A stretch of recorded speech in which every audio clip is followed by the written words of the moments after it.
దేశంలోనే తీవ్ర సంచలనం రేపినటువంటి కేసు ఎమ్మెల్యేల కొనుగోలు కేసు. ఎమ్మెల్యేల కొనుగోలు కేసులో బాధితుడు అనుకోవచ్చు, నిందితుడు అనుకోవచ్చు. నందకుమార్ ప్రస్తుతం ఎలా ఉన్నాడు? ఈ ఎమ్మెల్యేల కొనుగోలు ఎపిసోడ్కి ఈ స్వామీజీలకు వరుసగా ఫిర్యాదులు రావడానికి గల కారణాలు ఏంటి? మనతో నందకుమార్ ఉన్నాడు. అడిగి ఈ కేసుకు సంబంధించినటువంటి పూర్తి వివరాలు తెలుసుకుందాం. నమస్తే నందకుమార్ గారు, ఎలా ఉన్నారు? నమస్కారం అండి, బాగున్నాను. ఎస్, ఇప్పుడు మిమ్మల్ని ఇంటర్వ్యూ చేయాలంటే అనేక అంశాలు ఉన్నాయి.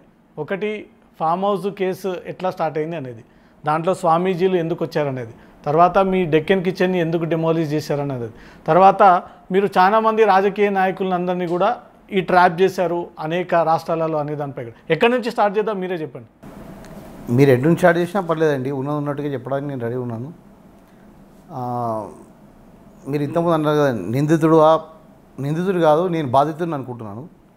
ఎందుకంటే నిందితుడు అనడానికి అక్కడ ఇంకా కోర్టులో, ఇంకా సుప్రీంకోర్టులో ఈ కేసు ఉంది కాబట్టి ఇప్పుడే నిందితుడా కాదా అనే విషయాలు తర్వాత బయటకు వస్తాయి. కాబట్టి ఇప్పుడు వరకైతే బాధితుడనే అనుకుంటాను. Right, first farm house episode నుంచి స్టార్ట్ చేద్దాం. లాస్ట్ చివరి వరకు ఇప్పటివరకు ఏం జరిగింది అనే విషయానికి వద్దాం.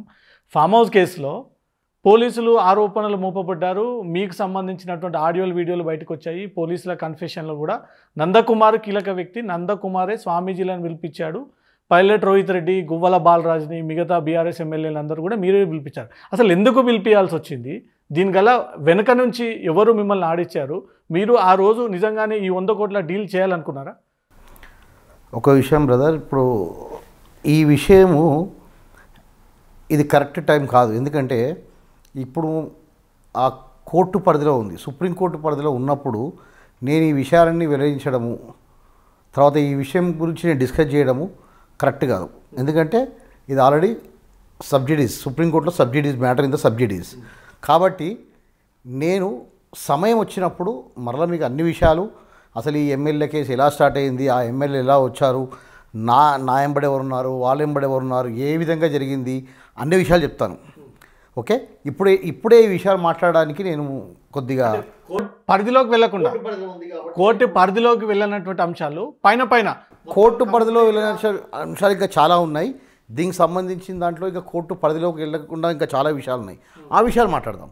ఆ విషయాలు మాట్లాడితే ఆటోమేటిక్గా ఈ విషయాలు కూడా మీకు తెలుస్తాయి. ఓకే, ఇప్పుడు 2014లో నేను ఇక్కడ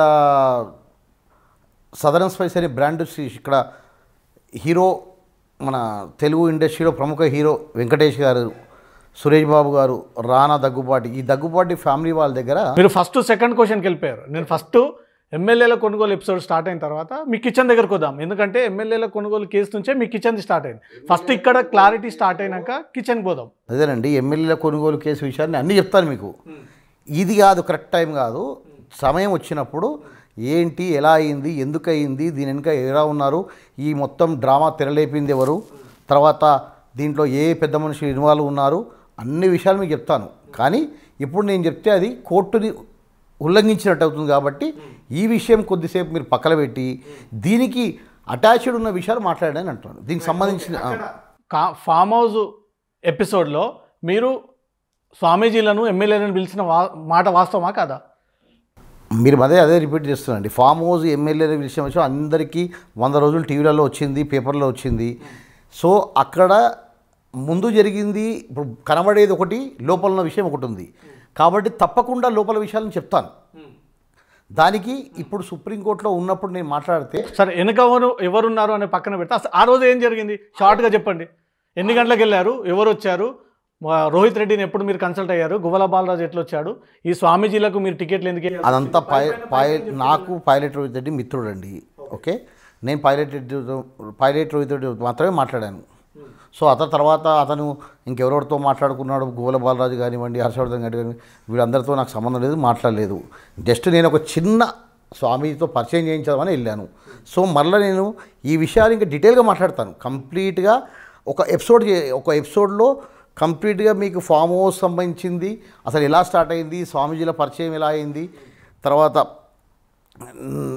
ఈ మొత్తానికి ఎందు గురించి ఇలా మొత్తం జరిగింది, దేశవ్యాప్తంగా సంచలనం ఎందుకయింది, ఇవన్నీ విషయాలు, దీంట్లో ఏ రాజకీయ కుట్ర ఉంది, దీని వెనుక ఎవరెవరు ఉన్నారనే విషయాలు చెప్తాను. పైలట్ రోహిత్ రెడ్డి మీ దగ్గరకు వచ్చాడా, స్వామీజీలు మీ దగ్గరకు వచ్చారా, ఈ వ్యవహారాన్ని అసలు ఎట్లా టైప్ చేశారు?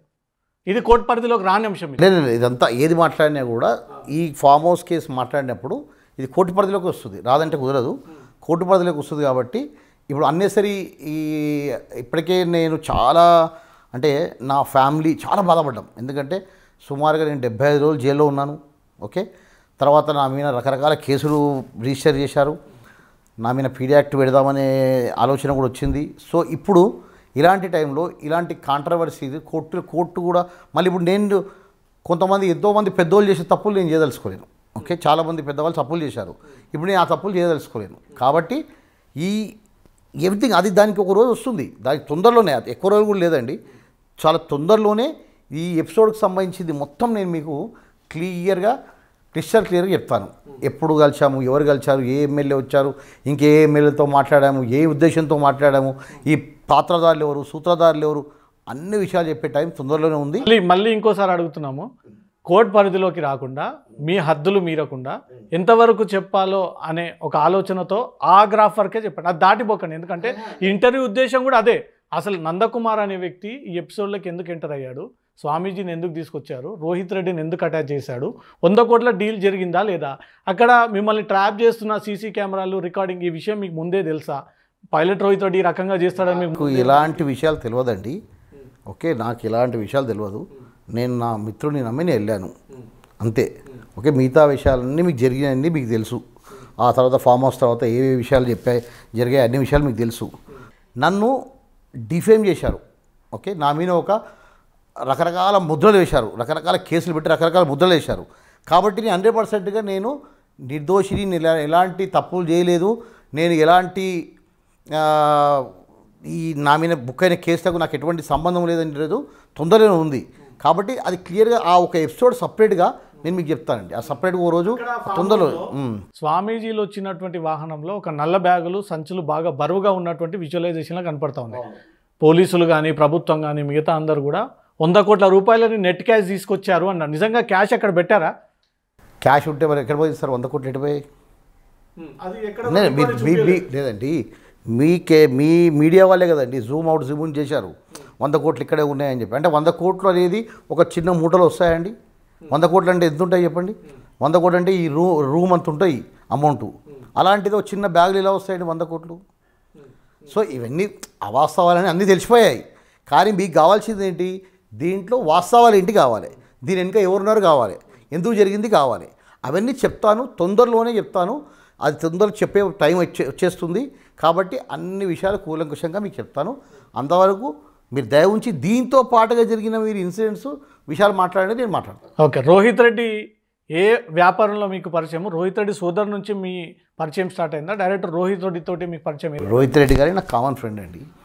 ఏదో కిచెన్లో ఇద్దరు కలిసి బిజినెస్ పార్ట్నర్స్ అని. నాకు ఇక్కడ హోటల్ ఉన్నప్పుడు రోహిత్ రెడ్డి కాదు, అందరు ఎమ్మెల్యేలు అంటే మ్యాక్సిమం పార్టీకి సంబంధం లేకుండా అన్ని పార్టీల వాళ్ళు, బీజేపీ కానివ్వండి, బీఆర్ఎస్ కానివ్వండి, కాంగ్రెస్ కానివ్వండి, అన్ని పార్టీల వాళ్ళు, అంతమంది బ్యూరోక్రాట్స్ అందరూ వచ్చేవాళ్ళు. ఎందుకంటే నేను అందరితో ఒక ఫ్రెండ్లీగా, ఒక ఎలాంటి లాభాపేక్ష లేకుండా, ఎలాంటి పైరవి లేకుండా అందరికీ నేను ఓన్లీ ఫ్రెండ్లీగా ఉండా కాబట్టి వాళ్ళు నాతో ఫ్రెండ్షిప్ చేసేవాళ్ళు.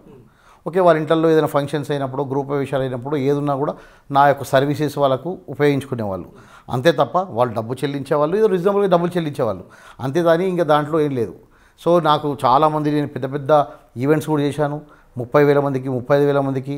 నేను ఇప్పుడు పటంచెరులో మైపాలరెడ్డి గారు వాళ్ళ అబ్బాయి కూడా మ్యారేజ్ నేనే చేశాను. చింతా ప్రభాకర్ సంగారెడ్డి గారు మ్యారేజ్, వాళ్ళ అబ్బాయి కూడా చాలా, అంటే ఇలాంటి బ్యూరోక్రాట్స్, పొలిటీషియన్లే చాలామంది పెళ్ళిళ్ళలో నేను చేశానండి, వాళ్ళకి చాలా హెల్ప్ చేశాను. సో ఆ ఒక్క అభిమానంతో నా దగ్గరికి వాళ్ళు, అంటే నేను కమర్షియల్గా కాకుండా ఒక ఫ్రెండ్షిప్లో రిలేషన్ మెయింటైన్ చేసేవాడిని. సో అందుకే వాళ్ళు వచ్చేవాడు తప్ప, సరే ఇది ఎట్లా సిటీ సెంటర్లో ఉంది, ఇలా వెళ్ళినప్పుడు అలా నందు ఎలా ఉన్నావు అని చెప్పి మాట్లాడుకునే వాళ్ళం తప్ప వేరే అలాంటి పరిచయాలు నాకు సుమారుగా 50 మంది ఎమ్మెల్యేతో ఉన్నాయండి. కొంతమంది ఆంధ్ర వాళ్ళు ఉన్నారు, కొంతమంది తెలంగాణ వాళ్ళు ఉన్నారు, ఐఏఎస్, ఐపీఎస్ అందరూ ఉన్నారు. నేను ఎప్పుడు కూడా అదే చెప్పాను, ఆ ఫోటోలు కూడా దొరికినాయి. అందుకే కదండి అందరూ బ్యూరోక్రాట్స్తో ఉన్న ఫోటోలు. ఎందుకంటే నేను ఎందుకు భయపడతానండి దానికి? ఇప్పుడు ఎవరైనా వచ్చినప్పుడు, సెలబ్రిటీ వచ్చినప్పుడు కంపల్సరీగా ఫోటో తీసుకుంటాం, తప్పేం లేదు కదా. అలా అందరూ ఉన్నాయి. దాన్ని వక్రీకరించి, అంటే ఎవరి స్వార్థం గురించి వాళ్ళు రకరకాల ఛానల్లో నా ఫోటోలు ఈ వీళ్ళు నందు ఫలానా పార్టీకి చెందిన వాళ్ళని వీళ్ళు కిషన్ రెడ్డి ఫోటో కూడా బయటకు వచ్చింది. ఒక వ్యక్తుల గురించి మాట్లాడతారే చాలా ఉన్నాయి. సో ఎవరికి అవసరం ఉన్నట్టుగా వాళ్ళు దాన్ని వాడుకున్నారు ఆ ఫోటోలని. ఆ ఎపిసోడ్ టైంలో స్వామీజీ కాల్ రావడము, మెసేజ్ పెట్టడము, నిజంగానే మాట్లాడతాను స్వామీజీ తీసుకెళ్ళి పైలట్ రోహిత్ రెడ్డికి గువ్వల బాలరాజుకి ఫోన్ ఇవ్వడము, ఈ వ్యవహారం అంతా నిజంగా అక్కడ జరిగిందా, ఏదైనా కల్పితాల ఫుటేజ్ లాగా కనపడుతుందా? అది అండి అదెంత నిజమే జరిగింది, అంత రికార్డింగ్ ఉంది, అన్నీ ఉన్నాయి, దాంట్లో ఏం ప్రాబ్లం లేదు. కానీ అది ఎందుకు జరిగింది, అక్కడ ఎవరు మాట్లాడారు మీకు తెలుసా మీకు? అంటే పోలీసులు చెప్తున్న విధంగా బిఎల్ సంతోష్ అని, జగ్గుస్వామి అని, బిఎల్ సంతోష్, జగ్గుస్వామి వాళ్ళందరూ నాకు ఎవరు పరిచయం లేరండి. సో అక్కడ స్వామీజీ ఎవరితోనో మాట్లాడించడం వాస్తవమే, కానీ అక్కడ ఎక్కడ కూడా 100 కోట్ల ట్రాన్సాక్షన్ల గురించి ఎక్కడ మాట్లాడలేదు. సో నేనేమంటున్నాను అంటే మీరు మరలా తిరిగి ఈ ఎమ్మెల్యే ఫామ్ హౌస్ కేసుకే వస్తున్నారు. దయ ఉంచి నేను దీని గురించి క్లియర్గా చెప్తాను. అంటే ఫస్ట్ డే నుంచి ఎప్పుడైతే నేను ఆ స్వామీజీల పరిచయం ఎలా జరిగింది, తర్వాత నేను ఢిల్లీలో ఎలా పరిచయాలు జరిగాయి, తర్వాత ఇక్కడ లోకల్ వాళ్ళతో ఎలా మాట్లాడాను, అన్ని విషయాలు క్లియర్గా చెప్తాను, నాకేం లేదు. ఓకే. సో కాబట్టి మళ్ళీ ఇప్పుడు మనం దాన్ని ఒక కోర్టుని ఉల్లంఘించినట్టుగా అవుతుంది. కాబట్టి నేను ఆ విషయాలు కొద్దిగా మీ ఎపిసోడ్లో మాణిక్ చంద్ ఇష్యూ ఒకటి బాగా రేజ్ అయింది. మాణిక్ చంద్ గుట్కా కంపెనీలో మీరు, రోహిత్ రెడ్డి తమ్ముడు, కన్నారావు, ఇంకా కొంతమంది వ్యక్తులు కలిసి రోహిత్ రెడ్డి దగ్గరికి వెళ్ళి మాట్లాడము, దాంట్లో మీరు డబ్బులు డిమాండ్ చేయడము, సంథింగ్ ఏదో ఇష్యూ జరిగింది. మాణిక్ చంద్ కేసులో కూడా మీరు నిందితులు అనుకుంటా. నేను ఏం చెప్తున్నా అంటే అసలు మాణిక్ చంద్ అంటే అందరూ ఏదో గుట్కా అంటే గుట్కా, మాణిక్ చంద్ అనేది గుట్కా అండి 2013లోనే బ్యాన్ అయింది. ఆల్ ఓవర్ ఇండియాలో గుట్కా అనే పదం లేదు ఇప్పుడు, ఓన్లీ పాన్ మసాలాకే ఉందండి. పాన్ మసాలా కానీ వేరే ప్రొడక్ట్స్ ఉంటాయి. సో ఆ మాణిక్ చంద్ అనేది మేము అభిషేక్ అనే వ్యక్తి దగ్గర తీసుకోవడం జరిగింది, వాళ్ళ డాడీ సురేష్ గారి దగ్గర నుంచి. ఆ బ్రాండ్ని మేము నడుపుదామని తీసుకున్నాము. కానీ కొంతమంది గురువులు, కొంతమంది పెద్దవాళ్ళు ఇలాంటి అంటే మనుషులకు హానికరమైన వస్తువులు వ్యాపారం చేయడం కరెక్ట్ కాదు అని చెప్పడంలో మేము దాన్ని మరలా అమ్మేద్దామనే ప్రయత్నంలో ఢిల్లీకి వెళ్ళానండి. నేను ఢిల్లీకి వెళ్ళిన ఉద్దేశమే అది యాక్చువల్గా. నేను ఏదో పొలిటికల్, ఎందుకంటే నేను ఏ పార్టీకి సంబంధించినవని కాదు. ఓకే. నేను ఎటువంటి జెండా కప్పుకోలేదు, కండువా కప్పుకోలేదు. ఓకే. నాకు అందరు ఫ్రెండ్స్, మిత్రులు ఉన్నారు అంతే. సో దాన్ని ఇంకా రకరకాలుగా, ఎందుకంటే ఇప్పుడు నేను లేనప్పుడు నేను జ్యుడిషియల్ కస్టడీలో ఉన్నప్పుడు ఎవరు తోచి, ఇప్పుడు మీకు తోచింది మీరు చెప్పారు, ఇంకో ఛానల్ వారు చూసి ఇంకోటి చెప్పారు, ఒకరు చింతపండు వ్యాపారం అన్నారు, ఒకరు బెల్లం వ్యాపారం అన్నారు, రకరకాలుగా ఒకరు క్యాటరింగ్ అన్నారు, ఒకరు బువ్వ పెడతామన్నారు. సో నేను ఎవరిని తప్పు పట్టట్లేదు, ఎందుకంటే ఎవరి ఆలోచన వాళ్ళది. ఎందుకంటే లేనప్పుడు ఏం చేస్తారండి, ఇప్పుడు మీకు సరిగ్గా సమాచారం దొరికినప్పుడు మీ దగ్గర ఏది ఉంటుందో మాట్లాడేస్తారు. సో ఆ విధంగా మాట్లాడారు. మీడియా తప్పు కూడా కాదు, ఎందుకంటే వాళ్ళకి ఇన్ఫర్మేషన్ ఇచ్చేవాళ్ళు ఎవరు లేరు కాబట్టి. సో నేను వచ్చిన తర్వాత ఈ కోర్టులో ఉంది ఈ వ్యవహారం కాబట్టి నేను ఎప్పుడు కూడా నేను మీడియా ముందుకు కానీ ఎక్కడ రాలేదండి. కానీ తొందరలోనే రాబోతున్నా మొత్తం మీడియాకు దేశంలో జరిగిన ఇది సంఘటన, ఇంత సంచలనమైన సంఘటన, దాంట్లో ఏం జరిగింది, ఎట్లా జరిగింది అని చెప్పబోతున్నా. ఓకే. మాణిక్ చంద్ వ్యవహారం మీద ఢిల్లీ వెళ్ళాలంటున్నారు. అదే ఢిల్లీలో ఈ స్వామీజీల పరిచయము రోహిత్ రెడ్డితో అనుబంధమా? లేదు, నాకు రోహిత్ రెడ్డి మొదటి నుంచే పరిచయం అండి, ఇప్పుడే కాదు. రోహిత్ రెడ్డి గారు నాకు మొదటి నుంచే పరిచయం. స్వామీజీలు రీసెంట్గా జూలై జూలై 22 రోజు నాకు స్వామీజీ పరిచయం అండి. సింహయాజీ గారు అనే వ్యక్తి పరిచయం అయ్యారు. తర్వాత మేము ఏదో ఢిల్లీలో ఏదో సింహయాజీ గారు అంటే పెద్ద నామాలు పెట్టుకున్నారు. ఓకే. ఫరీదాబాద్ స్వామి ఎవరు ఉన్నారు? ఫరీదాబాద్ రామచంద్ర భారతి గారు అండి. అతను నాకు సింహయాజీ గారు తర్వాత అతన్ని పరిచయం చేశారు. నాకు ఎక్కడ ఢిల్లీకి వెళ్ళినప్పుడు ఇట్లా క్యాజువల్గా పరిచయం చేశారు. మిమ్మల్ని స్వామీజీల కోరు పరిచయం చేశారు? అసలు నాకు అసలు సింహయాజీని పరిచయం చేసింది అప్పుడు బీజేపీలో ఉన్న దాసోజీ శ్రవణ్ అండి. కాంగ్రెస్లో ఉన్న దాసోజీ శ్రవణ్, బీజేపీలోకి వెళ్ళిన దాసోజీ శ్రవణ్, మరలా టీఆర్ఎస్కి వెళ్ళిన దాసోజీ శ్రవణ్ పరిచయం చేశారు. ఏమని, ఏ యాంగిల్లో పరిచయం చేశారు? జస్ట్ ఎట్లేం లేదు, నేను ఎవరికి అంటే ఇప్పుడు ఏంటంటే ఎప్పుడు కూడా అండి నేను దేవుడికి, గురువులకు, తల్లిదండ్రులకు అందరికీ గౌరవం ఇస్తాను. సో ఎప్పుడు ఏ గురువుకైనా కూడా నేను బ్లెస్సింగ్ తీసుకుంటా వాళ్ళతో. సో నాకు గురువులు అంటే ఒక గౌరవము, ప్లస్ దేవుడు అంటే ఒక ఇది నమ్మకం. కాబట్టి నేను ఇట్లా మీకు ఏదైనా ప్రాబ్లం ఉందనుకోండి, రవితేజ గారు మీరు కొద్దిగా ఆ గురువు దగ్గరికి వెళ్ళండి, మీ ప్రాబ్లం సాల్వ్ అవుతుంది, ఈ దేవుడికి వెళ్ళండి, అలాంటి సజెషన్ ఇచ్చేవాడిని. సో అదే క్రమంలో నేను దాసోజీ శ్రవణ్ గారిని వేరే ఒక గురువుతో పరిచయం చేయించాను. అప్పుడు నాకేమన్నా అంటే, అన్న మీరు కూడా లక్ష్మీనరసింహస్వామి భక్తి కదా, నేను కూడా లక్ష్మీనరసింహస్వామి భక్తుడిని, ఒకసారి మీరు సింహయాజీ అని ఒక గురువు ఉన్నారు, ఇక్కడ హిమాయత్నగర్లో ఉంటున్నారు, ఒకసారి తన్ని పరిచయం చేయిస్తారని చెప్పి తీసుకెళ్ళి పరిచయం చేయించారు. సో ఆ విధంగా సింహయాజీ గారు పరిచయం కావడం జరిగింది. తర్వాత మీకు తెలిసి మిగతా రామచంద్ర భారతి గారు తర్వాత పరిచయం కావడం జరిగింది. తర్వాత అలా అలా అలా అని నన్ను ఈ కేసులోకి ఇరికించారు. దీనిలో జగ్గుస్వామి ఎపిసోడ్ ఎందుకు వచ్చింది? ఎపిసోడ్ ఇవన్నీ రామచంద్ర భారతి సంబంధించినండి, నాకు సంబంధించింది. మీరు కూడా ఆశ్రమానికి వెళ్ళి 2 రోజులు బస చేశారు, నైట్ అక్కడ ఉన్నారు. ఇప్పుడు అదే అండి, ఏదైనా మాట్లాడవచ్చు అండి మాట్లాడడానికి. ఇప్పుడు నేను ఆశ్రమానికి వెళ్ళింది లేదు, జగ్గుస్వామి ఎవరో నాకు తెలియదు. అదంతా రామచంద్ర భారతికి సంబంధించిన వాళ్ళు, జగ్గుస్వామి కానివ్వండి, తుషార్ కానివ్వండి, ఇంకెవరైనా పెద్దవాళ్ళ పేర్లు చెప్పారు, అందరూ నాకు సంబంధించిన వాళ్ళు కాదు. నేను ఓన్లీ లోకల్లో ఉంటాను. హైదరాబాద్ ప్రాపర్ నాది, తెలంగాణ వాసిని, మాది ఇక్కడే ప్రాపర్, ఇక్కడే పెట్టా, ఇక్కడే పెరిగా, అంత ఫ్రెండ్స్ ఇక్కడే, అందరు ఇక్కడే. సో అందరితో నాకు రిలేషన్స్ ఉన్నాయి. మీరు అన్నట్టు బషీర్బాగ్లో స్వామీజీ ఒక 12 రోజులు 14 రోజులు పైన ఓపెన్ టాప్లో ఒక హాల్ తీసుకొని అక్కడ భక్తులను కలుస్తున్నారు. మీరు హైదరాబాద్కి చెందినటువంటి ఫిలిం ఇండస్ట్రీ వ్యక్తులని, రాజకీయ నాయకులని, కొంతమంది వ్యాపారులను స్వయంగా మీరే తీసుకెళ్ళి వీళ్ళు మా వాళ్ళు స్వామీజీ బ్లెస్సింగ్స్ కావాలి అని తీసుకెళ్ళి పరిచయం చేసినటువంటి ఫోటోలు, వీడియోలు కూడా బయటకు వచ్చినాయి. ఉండదు అంటే నేను పరిచయం కాకముందు నుంచి ఇక్కడ ఉంటున్నాడు ఆయన. ఓకే, దాసోత్సవ్ గారు మాకు జూలై 22 చెప్పాను కదా, జూలై 15th 16th ఇలా స్వామి ఉన్నాడు, ఒకసారి ఆయనది తిరుపతి వాసి అయినా అక్కడ వచ్చాడు, మీరు వెళ్ళి ఒకసారి పరిచయం చేసుకోండి అంటే వెళ్ళి పరిచయం చేసుకున్నాం. తర్వాత నేను కొంతమంది అంటే తెలిసిన వాళ్ళని మీరు కూడా రండి, మీకు కూడా ఏదైనా ప్రాబ్లం ఉండనుకోండి, మాకు ఎవరెవరు వచ్చారు ఇండస్ట్రీ వాళ్ళు మీతో పాటు? మీరు అబద్ధాలు చెప్తే ఫోటోలు ఉన్నాయి మా దగ్గర, అవి పెట్టి అడగాల్సి వస్తుంది. మీరే చెప్పండి. నేను తీసుకెళ్ళింది కొంతమంది. అది ఎవరెవరు, వాళ్ళు ఎవరెవరు ఉన్నారు? ఎందుకంటే పోలీసులు వాళ్ళకు కూడా నోటీసులు ఇచ్చి ఎవరు పిలిస్తే మీరు నందకుమార్తో స్వామీజీ దగ్గరకు వెళ్ళారు, ఆ ఫోటోలో నేను ఉన్నానండి. వ్యవహారం వరకు వెళ్ళింది. లేదు, ఆ ఫోటోలో నేను ఉన్నానా? తీసుకెళ్ళి లేదు, ఆ ఫోటోలు నాకు చూపించండి, నేను చెప్తాను ఎవరు తీసుకెళ్ళాను, ఎవరు తీసుకెళ్ళి నేను చెప్తాను. ఎందుకంటే ఇప్పుడు నేను I don't want to blame anyone. కొంతమంది నన్ను నా మీద నమ్మకంతో కొంతమంది వచ్చింటారు. సో అంత మాత్రం అక్కడికి వచ్చేంత మాత్రాలు అదొక ఏమన్నా తప్పు కాదు కదండి. ఇప్పుడు ఆ స్వామి కూడా అందరికీ మామూలుగా లక్ష్మీనరసింహస్వామి పూజ చేసి అందరికీ ప్రసాదం ఇచ్చి అలా కళ్ళు మూసుకొని ఏదైనా ఉంటే మీకు ఇదవుతుంది అని చెప్పేవాడు, అంతే తప్ప ఆ స్వామి చేసింది ఏమీ లేదు, నేను చేసింది ఏమి లేదు, ఈ స్వామి చేసింది ఏమి లేదు. ఓకే, అదొక టైం, ఒక విధంగా ఆ రాజకీయాల మధ్యలో నేషనల్ పార్టీకి అండ్ స్టేట్ పార్టీకి మధ్యలో మేము బలైపోవాల్సి వచ్చింది. సరే, దానికి మరలా రకరకాల కారణాలు ఉన్నాయి. I can explain you briefly. సుమారు ఎంతమందిని తీసుకెళ్ళి ఉంటారు స్వామీజీ దగ్గరికి ఆశీస్సుల కోసం? పేర్లు చెప్పమనట్లేదు, ఎంతమంది? 2-3 అంతే. నాకు అప్పుడే రీసెంట్ పరిచయం అయ్యాడండి నేను. స్వామీజీ ఎంక్వైరీ చేసినప్పుడు 2 స్వామీజీల నుంచి ఢిల్లీ నుంచి ఫరీదాబాద్ నుంచి స్పెషల్ ఫ్లైట్ ద్వారా మీరే టికెట్ వేసి తీసుకొచ్చారనే దానిపై కూడా మీ స్పెషల్ ఫ్లైట్ ఎక్కడదండి, నార్మల్ వాళ్ళకి స్పెషల్ ఫ్లైట్ ఎక్కడదండి. వాళ్ళ దగ్గర బట్టలు తీసుకోవడానికి బట్టలు లేవు, వాళ్ళ దగ్గర స్పెషల్ ఫ్లైట్ ఎక్కడది వాళ్ళకు? మామూలుగా ఎప్పుడైనా ఇప్పుడు మరి బట్టలు లేనటువంటి స్వామీజీలు 100 కోట్లు పెట్టి ఎమ్మెల్యేలను ఉంటా అంటే మీరు ఎట్లా నమ్మి తీసుకుపోయారు? ఎవరు చెప్పారండి తీసుకెళ్ళామని? అక్కడ కాన్సెప్ట్ స్వామీజీలు ఎమ్మెల్యేలను కలిపినంటే కాన్సెప్ట్ ఏంది? డబ్బులు పెట్టి కొనాలనేది. మీరు బట్టలు లేని స్వామీజీలని సబ్జెక్టే లేదండి. అదే మీరు 100 కోట్లకే వస్తున్నారు, ఈ 100 కోట్ల సబ్జెక్టే లేదు. నేను మాట్లాడతాను దాని గురించి, మీరు నా మాటేనండి, నేను మాట్లాడతాను. I will explain you. ఎందుకంటే అది ఎక్స్ప్లెయిన్ చేయాలంటే కంప్లీట్గా ఆ ఎపిసోడ్లో నేను ఇప్పుడు సగం మాట్లాడితే కూడా మీకు అర్థం కాదు. కాబట్టి I will explain you letter briefly. ఎందుకంటే ఆ సీక్వెన్స్ ఆఫ్ ఈవెంట్స్ ఎక్స్ప్లెయిన్ చేస్తేనే మీకు అర్థమవుతుంది. ఇప్పుడు మీరు సెంటర్లో వచ్చి అక్కడో క్వశ్చన్ ఇక్కడో క్వశ్చన్ అంటే అర్థం కాదు.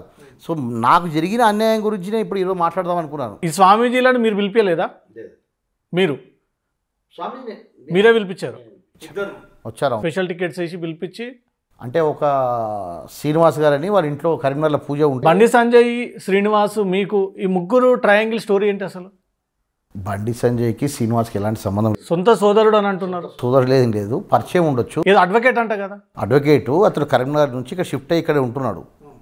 సో అతని ఇంట్లో ఏదో పూజ ఉంది అంటే ఈ సింహయాజి గారికి తను టికెట్ వేశాడు. ఎవరికి? బండి సంజయ్ ఇంట్లో. బండి సంజయ్ కాదు, శ్రీనివాస్ గారి ఇంట్లో, అడ్వకేట్ శ్రీనివాస్ గారి ఇంట్లో పూజ ఉందంటే అతన్ని సింహయాజిని పిలిపించుకున్నాడు. ఎవరు? శ్రీనివాస్ గారు. నన్ను నేను మాత్రం రామచంద్ర భారతిని రమ్మన్నాను, అది మాత్రం వాస్తవం. ఇప్పుడు ఆ స్వామీజీ శ్రీనివాస్ పరిచయం చేసింది మీరే? మేము ఫామ్ హౌస్కి వెళ్దామని రమ్మని లేదండి. మా ఇక్కడికి ఏదో మా ఇంట్లో కూడా కొద్దిగా ఏదో జాతకం చెప్తా అదని చెప్తే మా ఇంటికి పిలిచాం, మా ఇంట్లోనే భోజనం చేశాం. తర్వాత రోహిత్ గారు నాకు కాల్ చేసి అన్న ఇక్కడ తీసుకురండి వాళ్ళని అంటే అప్పుడు ఫామ్ హౌస్ తీసుకెళ్ళాం. సరే, ఆ ఫామ్ హౌస్లో అంత సెటప్ ఉంటుంది, 80 కెమెరాలు ఉంటాయి, 150 మంది పోలీసు వాళ్ళు ఉంటారు, 100 మంది ఛానల్స్ వాళ్ళు ఉంటారని మేము ఊహించలేదు, కళలో కూడా మేము కనలేదు అటువంటి విషయాలు. సో అది అయిపోయింది, అది ఆ విధంగా దాన్ని మలిచారు, దాన్ని వేరే విధంగా తీసుకెళ్లారు. ఓకే, రవి గారు మీరు బాగా ఇదే విషయం మళ్ళీ మాట్లాడుతున్నారు. నేను ఎంతసేపు నాకు జరిగిన అన్యాయము, నాకు జరిగిన దాని గురించి మాట్లాడుతున్నాను. ఎపిసోడ్లో కొనుగోలు అనేది జరగలేదు, కొనుగోలు కాన్సెప్ట్ అనేది లేదంటారు. కొనుగోలు జరిగిందా లేదా, దీని వెనుక ఎవరున్నారు, ఏం జరిగింది అనేది మీకు క్లియర్గా చెప్తానని చెప్పి మీరు కన్ఫెషన్లో కూడా మొయినాబాద్ ఫామ్ హౌస్తో పాటు అనేక రాష్ట్రాల్లో కూడా ఎమ్మెల్యేలను నేను ఈ రకంగానే ట్రాప్ చేసి తీసుకొస్తున్నాను, పార్టీలకు వాళ్ళకి డబ్బులు ఇచ్చి పార్టీ మారుస్తానన్న కన్ఫెషన్ కూడా ఇచ్చారు మీరు. మీరు చూసారా కన్ఫ్యూజన్? అన్ని రాష్ట్రాల్లో మేము ఈ ప్లాన్ చేస్తున్నామని కాపీ నేను చదివాను, కాపీలో నేను చదివాను. అనేక రాష్ట్రాల్లో ఈ ట్రాప్ చేశాము. లేదండి, తప్పు తప్పు తప్పు. అసలు విషయాలు వాళ్ళు అడగలేదు, నేను చెప్పలేదు. మాకు ఆ విషయాలు, ఆ క్వశ్చనే లేదు. ఇలాంటి విషయాలు వాళ్ళు అడగలేదు, నేను చెప్పలేదు. దయ ఉంచి సార్, నేను ఏమడుతున్నానంటే, ఇప్పుడు నాకు ఒక అన్యాయం జరిగింది ఈ కేసు వల్ల. ఓకే, నేను డిఫర్మేషన్ అయ్యాను మార్కెట్లో, నా ఆస్తులు పోయాయి, నా యొక్క హోటల్ పోయింది. ఓకే, నాకు జరిగిన అన్యాయం గురించి నేను మీడియాతో పంచుకుందాం అనుకుంటున్నాను. ఎందుకంటే ఇప్పుడు నేను మాట్లాడలేదనుకోండి, ఈరోజు కూడా ప్రజలందరూ ఏమనుకుంటారు, నందు ఒక దొంగ, నందు ఒక నిందితుడు, నందు ఒక చీటరు అనే ఒక ముద్రించిండ్రు. ఈ ముద్రించడానికి కారణాలు ఆ ఎమ్మెల్యే కేసుకు సంబంధం ఉన్నాయి. ఓకే, కానీ నేను ఇప్పుడు మీతో పంచుకుంటుంది ఏంటంటే, ఈ ఆఫ్టర్ ఫామ్ హౌస్ కేసు తర్వాత చాలా పరిణామాలు జరిగాయి. ఆ పరిణామాల గురించి డిస్కస్ చేద్దాం. వాటి కూడా వెళ్దాం. ఎమ్మెల్యేల కొనుగోలు కేసు అయిన తర్వాత మీరు మళ్ళీ పోలీసులు వచ్చి రిమాండ్ తీసుకున్న తర్వాత నేరుగా అప్పటి ముఖ్యమంత్రి సీఎం కేసీఆర్ ఒక మీడియా సమావేశాన్ని ఏర్పాటు చేసి, పెద్ద స్క్రీన్ ఏదైతే థియేటర్లో వేసినటువంటి ఆ స్క్రీన్ ఏర్పాటు చేసి దాంట్లో మీ ఎపిసోడ్ అంతా ప్లే చేశారు. సో ఈ వ్యవహారం మీరు కోర్టుకు కూడా తీసుకెళ్లారు. అప్పుడు కోర్టు ఏదో క్వశ్చన్ చేసి ఎందుకు ఈ రకంగా జరిగింది, ఎట్లా జరిగింది అన్నాడు. అంటే మీరు కంప్లైంటర్ కాబట్టి, మీరు పిటిషన్ వేసారు కాబట్టి, అసలు అక్కడ సీఎం ఫామ్ హౌస్లో జరిగినటువంటి ఇష్యూ ఏంటి, మీరు ఏం అభ్యంతరం వ్యక్తం చేసి? నేను లేను కదండి, అప్పుడు నేను జ్యుడిషియల్ కస్టడీలో ఉన్నాను. పిటిషన్ నేనే. అంటే ఈ కేసులో సమగ్రమైన విచారణ జరగట్లేదు, పోలీసులు నిష్పక్షపాతంగా వహిస్తున్నారు అనేది మా యొక్క ఇది. ఎందుకంటే మాకు తెలుసు కదండి ఏం జరిగింది, వాళ్ళు ఏం చేస్తున్నారు, ఏ విధంగా ముద్రిస్తున్నారు మమ్మల్ని, ఏ విధంగా కేసు తీసుకెళ్తున్నారు, ఏ విధంగా మమ్మల్ని అనే దానికి నేను హైకోర్టులో పిటిషన్ వేశానండి. ఇది సిబిఐకి ఇవ్వాలి, ఎందుకంటే సిబిఐతో కానీ సిట్టింగ్ జడ్జితో కానీ విచారణ జరిపించాలని చెప్పి నేనే వేశాను. ఆ పిటిషన్ సింగిల్ బెంచ్లో జస్టిస్ విజయసేన్ రెడ్డి గారు సిబిఐకి ఇవ్వడం జరిగింది. తర్వాత దాన్ని వాళ్ళు మరలా అప్పీల్కి వెళ్ళారు. అందులో ఉజ్వల్ బయాన్ సార్, జస్టిస్ ఉజ్వల్ బయాన్ గారు వారు ఇంకో డివిజన్ బెంచ్ నుంచి అక్కడ కూడా సిబిఐకి ఇవ్వడం జరిగింది. ఇప్పుడు ఈ కేసు సుప్రీంకోర్టులో ఉందండి. సో ఇప్పుడు సుప్రీంకోర్టులో ఉంది.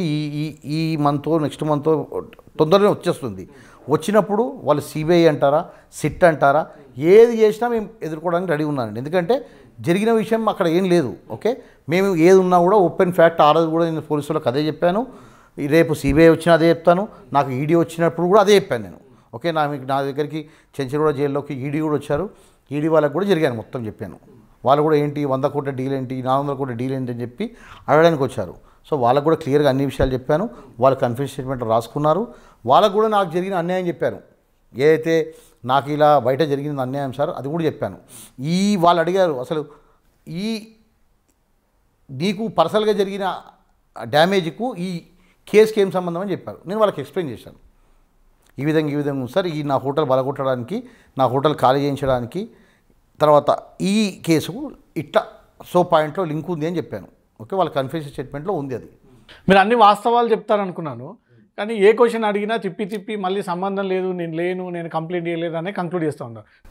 క్వశ్చన్ ఏంటంటే, సీఎం ఆఫీస్లో అంత పెద్ద స్క్రీన్ పెట్టి ప్రసారం చేసినప్పుడు మీరే పిటిషనర్, మీ అడ్వకేటే సార్ కోర్టు పరిధిలో ఉన్నప్పుడు ఒక గౌరవమైన ముఖ్యమంత్రి హోదాలో ఉండి ఆ ఎవిడెన్స్ అన్ని కూడా బయట పెట్టడం జరిగిందంటే కోర్టు దాని మీద రియాక్ట్ అయింది. అయింది కదా, అదే దాని గురించే చెప్పమంటున్నాను. అసలు మీరు కాదు, అన్ని కోర్టులు రియాక్ట్ అయ్యాయి. ఎందుకంటే అది సరే, ఇప్పుడు ముఖ్యమంత్రి గారికి మరి ఎవరు సలహా ఇచ్చారో నాకు తెలియదు, కానీ అలాంటివి చేయొద్దు అని. ఎందుకంటే ఎవిడెన్స్ అనేది లీక్ కావద్దు అని చెప్పి. ఇంకొకటి దాంట్లో చాలా ఉన్నాయండి. ఇప్పుడు నేను ఒక విషయం చెప్తానండి మిమ్మల్ని.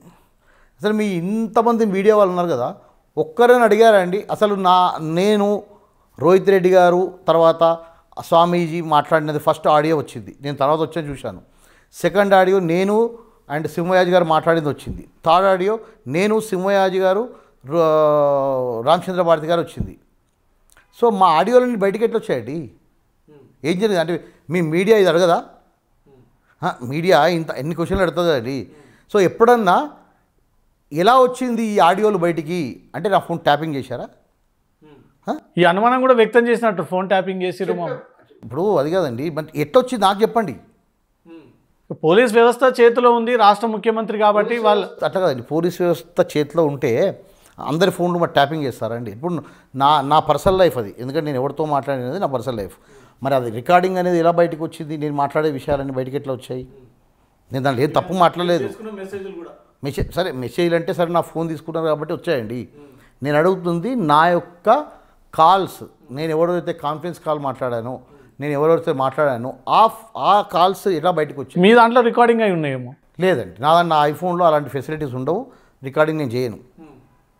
ఇంకా అవతల వ్యక్తి అంటే వీళ్ళకి పరిచయం లేని పర్సన్, అవతల నుంచి ఆడియోలు రావాలంటే అది ఈజీ కాదు. సో ఇప్పుడు మీరు ఏమంటారు? ఫోన్ ట్యాపింగ్ జరిగింది, ఖచ్చితంగా ఆడియోలు బయటికి 100% జరిగిందండి.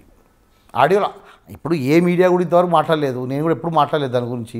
100% ట్యాపింగ్ కేసు అది, ట్యాపింగ్ జరిగింది నాది, దాంట్లో డౌట్ ఏం లేదు. సరే అది టైం వచ్చినప్పుడు నేను ఆ విషయం కూడా నేను సుప్రీంకోర్టులో ఇంపీడ్ అయ్యి దాని విషయం కూడా మాట్లాడతాను. మీ వ్యవహారంలో Cyberabad CP plus Jubilee hills పోలీసులు, హైదరాబాద్ సిపి, తర్వాత సీఎం కేసీఆర్, తర్వాత వాళ్ళ ఇంటెలిజెన్స్ వ్యవస్థ, టాస్క్ ఫోర్స్ పోలీసులు, ఎస్ఓట్ పోలీసులు, ఫామ్ హౌస్లో జరుగుతున్నటువంటి ఇల్లీగల్ యాక్టివిటీస్, మొత్తం ఒక నిఘా వ్యవస్థ అంతా కొన్ని రోజుల పాటు మీ ట్రాక్ రికార్డ్ మొత్తం బయటికి తీసింది. హూ ఈజ్ నందకుమార్, ఎట్లా పైకి వచ్చాడు, ఎలా వాళ్ళకి లింకులు పెట్టాడు, అసలు నందకుమార్ అనే వ్యక్తి ఎమ్మెల్యేల కొనుగోలు కంటే ముందేంటి ఇప్పుడేంటి? ఇప్పుడు ఇంత వ్యవస్థ పనిచేసి కొండందోవి వెల్కని పట్టినట్టే అయిందండి. ఓకే, దీంట్లో చేసినది స్కామ్ ఏమీ లేదు, ఎలాంటి ఇది లేదు. ఓకే, ఇంత పెద్ద నా మీద కాన్సన్ట్రేషన్ బదులు ప్రజల సమస్యల గురించి కాన్సన్ట్రేషన్ చేసి ఇంత పెద్ద వ్యవస్థ చాలా బాగుండేది. ఓకే, నేను దీంట్లో ఎలాంటి కొనుగోలు లాంటిది ఎలాంటి చేయలేదు. ఓకే, సరే ఇంత పెద్ద వ్యవస్థ పనిచేసింది ఎందుకు? అదొక పొలిటికల్ గేమ్.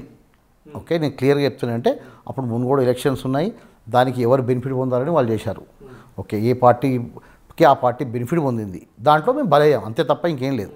ఓకే, క్లియర్గా రోహిత్ రెడ్డి నిజంగానే బీజేపీలకు రావాలి అన్న ఆలోచనతోటే మిమ్మల్ని కాంటాక్ట్ అయ్యాడు అనేది ఒక లైన్ మెన్షన్ చేస్తాడు దాంట్లో.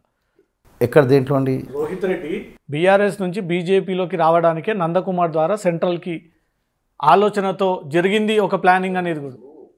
రోహిత్ గారు నా ఫ్రెండు, పర్సనల్గా విషయాలు అన్నీ మాట్లాడుకుంటాం. నా బిజినెస్లో కూడా కొన్నిట్లో పార్ట్నర్గా ఉన్నారు.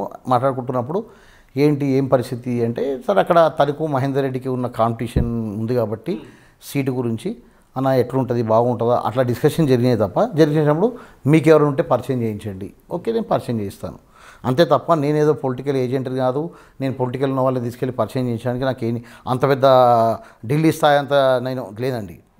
ఓకే, జస్ట్ అన్న నాకు నాకు ఎవరో స్వామి పరిచయం అయ్యాడు, నీకు పరిచయం చేస్తానని చెప్పాను. ఆ పరిచయం మాత్రమే చేయించండి. ఇక దాని తర్వాత మిగతా అంతా ఇట్స్ ఏ కాక్బుల్ స్టోరీ. బీజేపీలకు మార్చే ఆలోచనతోటే రోహిత్ రెడ్డి మీకు కాంటాక్ట్ అయ్యాడు. బీజేపీలకు మార్చాలని కాదు, జస్ట్ నాకేదైనా ఉంటే చెప్పండి అన్న. నాకు అంటే ఎందుకు ఈ ఆలోచన ఎందుకు వచ్చింది? నేను టీఆర్ఎస్ నుంచి బయటపడాలి. రోహిత్ రెడ్డి ఆల్రెడీ గత ఎన్నికల్లోనే మంచి మెజారిటీ వచ్చింది, మంచి మార్క్ ఉంది, జనాలకు పోతున్నాడు, ఎందుకు పార్టీ మారాలి అని ఆలోచన మీరు అడగలేదా? ఏంటన్నా పరిస్థితి ఏంటి, జస్ట్ మా ఇంట్లోకి వచ్చి కూర్చున్నప్పుడు ఏంటి పరిస్థితి అని అడిగాడు. ఇట్లా అని చెప్తే ఓకే నాకు ఉంటే పరిచయం చేయించు అన్నాడు. ఎందుకు పరిచయం చేయించమన్నాడు అని నేను అదే రోజు అడిగితే బాగుండేది. సరే నేను నమ్మకంతో తన మీద నమ్మకంతో నేను నాకున్న పరిచయం చేయించానండి. ఇక ఆ పరిచయం ఇంత పనికి దారి తీసింది. ఏంది కన్నారావు ఎపిసోడ్ ఏంటి దీంట్లో?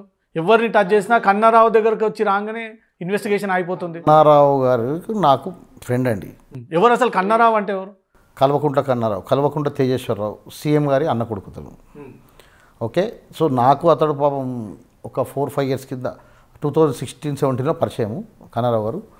తను నాకు ఈ సురేష్ బాబు గారి కోర్టు విషయంలో ఇలా అన్యాయం జరిగింది అన్నప్పుడు నేను నీకు బ్రదర్ నీకు హెల్ప్ చేస్తా, ఎందుకంటే నీకు బ్యాక్ సపోర్ట్ ఏం లేదు కదా, నేను నీకు హెల్ప్ చేస్తా, ఏదైనా కావాలంటే కోర్టు ఫీజులు ఇవ్వమంటుంది, ఇంకేదైనా కావాలంటే నేను ఉంటాను, ఎందుకంటే నీకు జరిగిన అన్యాయం సురేష్ బాబు చాలా ఘోరమైన అన్యాయం జరిగింది కాబట్టి ఈ విషయంలో నేను హెల్ప్ చేస్తా అని చెప్పాడు తప్ప ఇంకా దీంట్లో కన్నారావు గారి పాత్ర లేదు. అంతే ఏం లేదు. నిజంగా నేను ఇప్పి చెప్పమంటారా కన్నారావుకి మీకున్న పరిచయం? ఏం చెప్పండి. పెట్టుకున్న ఆ మాణిక్ చంద్ దాంట్లో వన్ ఆఫ్ ది పార్ట్నర్ అయినా మాణిక్ చంద్ కాదండి, అదే తప్పు మాట్లాడుతున్నాను. మాణిక్ చంద్ కాదు తన పార్ట్నర్. తను నో W3 హాస్పిటాలిటీ అనేది నా కంపెనీ పేరు. ఆ హోటల్లో తను నేను 2021లో 2022లోనో అన్న మీరు ఇక్కడ మనం పైన బ్యాంక్వెట్స్ పెడదాము, కొద్దిగా బార్ పెడదాము, మీరు మాతో మీరు సహకరించండి అని చెప్పినప్పుడు తను సరే తమ్ముడు ఎట్లాగో ఈ కోర్టులో ఉంది కదా వ్యవహారము, ఇంకా 10 సంవత్సరాలు 5 సంవత్సరాల వరకు ఇంకా తేలదు ఇది, నేను నీకు సహకరిస్తాను, నిన్ను కంపెనీలోకి నా పేరు పెట్టు, నువ్వు నా పేరు పెడతావు, నేను నీకు ఇన్వెస్ట్మెంట్ సహకరిస్తాను అన్నాడు. సో ఆ విధంగా అతని కంపెనీలోకి చేర్చుకోవడం జరిగింది. అంతేగాని ఆ ఎమ్మెల్యే కేసుకు కన్నారావు గారికి ఏం లేదు, సంబంధం లేదండి. మరి ఎమ్మెల్యేల కొనుగోలు కంటే కేసుగానే ఈయన పరిచయం మీకు? అంతకుముందు నాకు 2016 కేసీఆర్ గారు ఈ వ్యవహారం అంతా బయటపడేటప్పుడు కన్నారావు వచ్చేసి దాన్ని ఆపేసి ఎవిడెన్స్ అంతా బయటికి రాకుండా మాట్లాడి మేనేజ్ చేస్తే అయిపోతుంది కదా. అన్న కొడుకే అంటున్నారు, ఫ్యామిలీ మెంబర్ అంటున్నారు. వాళ్ళ రిలేషన్స్ ఏంటో నాకు తెలియదండి. నేను మాత్రము లోపల ఉన్నా కదా. ఇప్పుడు నేను జ్యుడిషియల్ కస్టడీలో ఉన్నప్పుడు నేను బయటికి ఎలా వచ్చి మాట్లాడతాను? ఇప్పుడు అక్కడ కూడా సీఎం గారికి, కేటీఆర్ గారికి, వాళ్ళకందరికీ ఏదో మిస్కమ్యూనికేషన్ అయిందని నాకు చెప్పారు. సో ఓకే, మిస్కమ్యూనికేషన్ అయిందా, వాళ్ళకు రాజకీయంగా వాళ్ళు ప్లే చేశారా అనేది నాకు తర్వాత విషయం. ఎందుకంటే సరే ఎవరిది వాళ్ళు చూసుకుంటారండి. అక్కడ వాళ్ళని కూడా నేను తప్పుగా నేను భావిస్తలేను. ఎందుకంటే వాళ్ళు ఆ రోజు వాళ్ళు అలా విధంగా కాల్ తీసుకున్నారు. ఎందుకంటే మునుగోడు గెలవాల్సిన పరిస్థితి ఉంది వాళ్ళకు. మునుగోడు గెలవడానికి ఇలాంటి చిన్నవి చేసుకున్నారని నేను అనుకుంటున్నాను. కానీ ఆ జరిగే ముందు మాకెంత ఎఫెక్ట్ అయ్యింది, ఎందుకంటే మేము మిడిల్ క్లాస్ ఫ్యామిలీ అండి. మాకు ఎలాంటి బ్యాక్గ్రౌండ్ లేదు. ఓకే, పొలిటికల్ కానివ్వండి, ఫైనాన్షియల్ కానివ్వండి, మేమేదో నామైన ఒక 100 మంది 200 మంది ఒక ఫ్యామిలీసు బతుకుతున్నారు. ఎందుకంటే అందరికీ క్యాటరింగ్ అనో, కన్వెన్షన్స్, తర్వాత హోటల్స్ ఇవన్నీ పెట్టి వాళ్ళకందరికీ బెడ్ అండ్ బటర్ ఇస్తున్నాం. సో నా హోటల్ని నా మొత్తం ఎపిసోడ్లో బాధ ఏంటంటే ఈ మొత్తం టోటల్ ఎమ్మెల్యే కొనుగోలు కేసులో బెనిఫిట్ పొందింది దగ్గుబాటి ఫ్యామిలీ అండి. అసలు వాళ్ళకి ఈ కేసు అదేం సంబంధం? అదే కదండి. ఈ మొత్తం దాంట్లో వాళ్ళు బెనిఫిట్ తీసుకున్నారు. వాళ్ళు సీఎం గారి దగ్గరికి, కేటీఆర్ గారి దగ్గరికి వెళ్ళి, లేకుంటే ఎవరితో కాంటాక్ట్ చేశారో తెలియదు, సీఎం క్యాంప్ ఆఫీస్కి కాంటాక్ట్ చేశారా, ఇంకెవరున్నా నాకు ఆ విషయం తెలియదు. కానీ నాకు వచ్చిన ఇన్ఫర్మేషన్ అంటే వాళ్ళు ఈ టోటల్ ఎపిసోడ్లో ఇటు బీజేపీ ఇటు బీఆర్ఎస్ బెనిఫిట్ పొందిందో లేదో కానీ దగ్గుబాటి ఫ్యామిలీ మాత్రం బెనిఫిట్ పొందింది. ఎలా అసలు లింక్ ఏముంది ఎమ్మెల్యే కొనుగోలు కేసుకి, ఈ కిచెన్కి? ఎమ్మెల్యే దగ్గుబాటి ఫ్యామిలీ అంటే ఎవరు? అదే హీరో వెంకటేష్, సురేష్ బాబు, రానా, అభిరామ్ వీళ్ళందరూ వాళ్ళ ఫ్యామిలీ. ఎవరో హీరోయిన్ మాధవిలత పేరు కూడా వచ్చింది. మాధవిలత నుంచి సురేష్ బాబు గారు ప్లాట్ కొన్నారు. ఏది కూల్ చేసిన ఏరియా లేదు, ఇక్కడ పార్కింగ్. ఇప్పుడు దాంట్లో ప్లాట్ నెంబర్ 2, ప్లాట్ నెంబర్ 3 ఉన్నాయండి రెండు. 2014లో మేము దాన్ని లీజ్ తీసుకోవడం జరిగింది. ఇక్కడ నుంచి సురేష్ బాబు దగ్గర నుంచి, వెంకటేష్ దగ్గర నుంచి. తర్వాత మేము దాంట్లో ఒక 1.5 year రినోవేషన్ అంతా చేసిన తర్వాత ఆ ప్రాపర్టీ ఓపెన్ చేశాం. ఆ రోజు ఓపెనింగ్ కూడా హీరో వెంకటేష్ గారే ముఖ్య అతిథి, సురేష్ బాబు గారు, రానా వీళ్ళందరూ ముఖ్య అతిథిగా వచ్చారు. వాళ్ళే ఓపెన్ చేసి వెంకటేష్ గారు కూడా ఆ ఇల్లు చూసి అసలు చాలా చేంజ్ చేశారు, వెరీ గుడ్ అని చెప్పి మమ్మల్ని మెచ్చుకోవడం జరిగింది. తర్వాత 15లో మేము ఓపెన్ చేయడం జరిగిందండి. సో మాకు చాలా గ్రాండ్గా మేము హోటళ్ళు చాలా ఒక 10 కోట్లు 12 కోట్లు సుమారుగా వెచ్చించి దాన్ని మొత్తం ఒక పార్కింగ్, ఒక 1000 గజాలు పార్కింగ్ యూజ్ చేయడము, 1200 గజాలు హీరో వెంకటేష్ గారు దాంట్లో. అప్పుడు సదరన్ స్పైస్ అనే బ్రాండ్ మేము పెట్టామండి. పెట్టినప్పుడు అక్కడ లిక్కర్ లైసెన్స్ మాకు రాకపోవడం వల్ల దాంట్లో మేము కొద్దిగా 1 year ఇబ్బంది పడ్డాం. సో ఉన్న నా పార్ట్నర్స్ అందరూ లాస్ అవుతుంది అని చెప్పి అందరూ వెళ్ళిపోయారు. సో అప్పుడు నేను దాన్ని మళ్ళీ అప్పుడు వీళ్ళే బీఆర్ఎస్లో ఉన్న పెద్దవాళ్ళ దగ్గరికి వెళ్ళి నేను వాళ్ళతో రిక్వెస్ట్ చేసి, మన ఎంపీ సంతోష్ గారు అప్పుడు నా మిత్రుడు, చందు అని అల్లుడు, సీఎం గారు అల్లుడు నా మిత్రుడు. సో వాళ్ళ మ్యాక్సిమం నాకు వాళ్ళ ఫ్యామిలీలో అందరూ కూడా నన్ను గుర్తుపడతారు. కన్నారావు గారు కానీ, వంశన్న కానీ అందరూ గుర్తుపడతారు. వాళ్ళ దగ్గరికి వెళ్ళి, హరీష్ అన్న దగ్గరికి వెళ్ళి ఇట్లా ఉందని చెప్తే వాళ్ళు ఎక్సైజ్ కమిషనర్ అప్పుడు చెప్పి వాళ్ళు నాకు లైసెన్స్ ఇప్పేయడం జరిగింది. లైసెన్స్ ఇప్పించిన తర్వాత 16లో మాకు లైసెన్స్ వచ్చిందండి. సో 15 to 16 మాకు లైసెన్స్ రాలేదు. సరే ఒక 6 months మేము బిజినెస్ చేసుకుంటున్నాము అనే టైంలో సడన్లీ ఒకరోజు ఈ డ్రగ్స్ కేసు వచ్చింది కదండి తెరపైకి. అప్పుడు టాలీవుడ్ వాళ్ళందరినీ డ్రగ్స్ వాళ్ళు చేస్తున్నప్పుడు excise department Akun Sabharwal sir ఎవరెవరైతే సెలబ్రిటీస్ని టార్గెట్ చేసినప్పుడు సరే అందరు సెలబ్రిటీస్ ఉన్నారు. అప్పుడు రానా పేరు కూడా దాంట్లో వినవడం జరిగింది. సో వాళ్ళ దాంట్లో ప్రాబ్లం ఉంటే తను సురేష్ బాబు గారు మాకు కాల్ చేసి, నందకుమార్ గారు మేము ఇట్లా ఈ ప్రాపర్టీని అమ్మేద్దాం అనుకుంటున్నాము, ఎందుకంటే మా టీవీలో కనబడ్డది ఈ ప్రాపర్టీ అని చెప్పాడు. నేను సార్ మీదే కాదు అన్ని ప్రాపర్టీలు టీవీలో వచ్చాయి, వేరే పబ్బులు కూడా, ఇంత దానికే మీరు అమ్ముతారా అని అన్నాను. నేను అమ్ముతాను, కొద్దిగా మాకు డబ్బు అవసరం ఉంది అదని చెప్తే, సరే జెన్యూన్గా మాకు వద్దండి, ఇప్పుడు మేము పెట్టే స్థాయిలో లేము, కొద్దిగా మీరు మొన్నగా లీజ్ ఇచ్చారు, లీజ్ కూడా ఉంది కదా ఇంకా అంటే, లేదు నేను అమ్ముతాను మీరు తీసుకుంటారా లేదా అని చెప్పి గట్టిగా మాట్లాడండి. సరే ఇంకా ఆప్షన్ లేనప్పుడు మేము వెళ్ళి తనతో మాట్లాడడం జరిగింది. మామూలుగా 1,20,000 రూపాయలు గజమని అందరితో చెప్పాడు. చెప్పినప్పుడు మేము మామూలుగా 1,10,000 ఇవ్వండి సార్ అని చెప్పి రిక్వెస్ట్ చేశాం. అక్కడ స్టార్ట్ చేయిందండి ఈ ఎపిసోడ్. 1,20,000 రూపాయలు ఉన్న ఎపిసోడ్ని తను ఎవ్రీ మంత్ ఒకసారి తనకు ఎప్పుడైతే ఫ్రీ ఉంటుందో అప్పుడు తను ఎప్పుడైతే ఫ్రీ ఉంటుందో అప్పుడు పిలవడము, ఏంటండి ఇప్పుడు ఏంటి పరిస్థితి అని చెప్పడం. ఏంటమ్మా అమ్మ అంటాడు కదా, ఏంటమ్మా ఇప్పుడు పరిస్థితి ఏంటి సార్, మేము రెడీ ఉన్నాం సార్ 1,20,000 అయినా కూడా అంటే 1,30,000 అనడం, తర్వాత 1,40,000 అనడం, 1,50,000, 1,60,000. డబ్బులు తీసుకెళ్తే డబ్బులు తీసుకోడు, డబ్బులు తీసుకెళ్తే నాకు వద్దు అంటాడు. ఏంటి సార్ అంటే నేను మా బ్రదర్తో మాట్లాడతాను, మా ఇంట్లో మాట్లాడతాను, ఈ విధమైన సాకులు చెప్పడం. సో ఆ విధంగా మమ్మల్ని ఒక 1 నుంచి 1.5 ఇయర్ రెగ్యులర్గా మేము ఈ వాళ్ళ స్టూడియో రామనాథ్ స్టూడియో తిరిగామండి. లాస్ట్కి అడిగాను, సార్ ఇప్పుడు దీనికి ఏంటి, మీరు లీజ్ అన్నా మాకు రెన్యువల్ చేయండి, మేము అట్లీస్ట్ ముందుకెళ్తాం బిజినెస్లో, లేదంటే అమ్ముతారంటే కొంటాం మేము అని. నేను నా దగ్గర కొద్దిగా ఇన్వెస్ట్మెంట్ తక్కువ ఉంటే నేను వేరే కొంతమంది ఇన్వెస్టర్స్తో మాట్లాడుకొని రెడీ అయ్యండి. అది 120 ఉన్న డీల్ని తను 220 వరకు తీసుకెళ్ళాడు. మీరు నమ్ముతారా? 1,20,000 రూపాయలు ఉన్న డీల్ని 2,20,000 రూపాయలు తీసుకెళ్ళాడు. సార్ ఏంటి సార్ ఇది అది ఇది అని చెప్పి సార్ కొద్దిగా డిస్కషన్స్ అయిన తర్వాత ఫైనల్లీ నాకు లీజ్ ఉంది సార్, నాకు లీజ్ అని ఇవ్వండి లేకుంటే అమ్మనని అంటే 1,80,000 రూపాయలకు మార్కెట్ ఫిక్స్ అయిపోయిందండి. ఫిక్స్ అయిన తర్వాత నేను తనకు 6 కోట్లు ఇచ్చి అగ్రిమెంట్ ఆఫ్ సేల్ చేసుకోవడం జరిగింది. ఏది మాధవిలత గారి పేరు మీద ఉన్న ప్రాపర్టీ ఏదైతే plot number 2, plot number 3 Venkatesh గారి ప్రాపర్టీ. సో ప్రాపర్టీ 2, 3 2 ఇస్తానని ఒప్పుకున్నాడు. తర్వాత మేము డబ్బులు తీసుకెళ్లే వరకు ఒకటే ఇస్తాను అన్నాడు. సరే ఒకటే ఇవ్వండి సార్ అని చెప్పి నేను అప్పుడు దాన్ని అగ్రిమెంట్ ఆఫ్ సేల్ చేసుకున్నాను. ఇంకా లీజ్ చేసుకోలేదు, అగ్రిమెంట్ ఆఫ్ సేల్ చేసుకున్నాను. అగ్రిమెంట్ ఆఫ్ సేల్ చేసుకున్న తర్వాత సార్ మరి ప్లాట్ నెంబర్ 3 ఏంటి సార్ అంటే ఒక 1 ఇయర్ వరకు.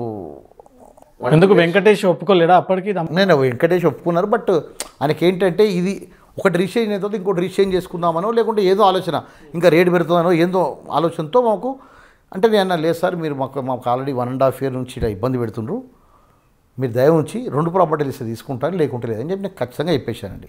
లేదమ్మా నేను నీకు అగ్రిమెంట్ ఆఫ్ సేల్తో పాటుగా 2వ ప్రాపర్టీ లీజ్ ఇస్తాను 5 ఇయర్స్, తర్వాత ఒక మ్యూచువల్ అండర్స్టాండింగ్ ఎంఓఈ రాసుకుందాం మనమని చెప్పాడు. సరే సార్ ఓకే జెన్యూన్ ఉంది అని చెప్పి ఎంఓఈలో నేను ఎందుకు సార్ మిమ్మల్ని నమ్మే ప్రసక్తి లేదు, ఎందుకంటే ఈ 1.5 ఇయర్ చూసాం కదండి మేము ఆల్రెడీ 2016 నుంచి 2018 17 నుంచి 18 వరకు మాతో రోజు ఆడుకున్నాడు.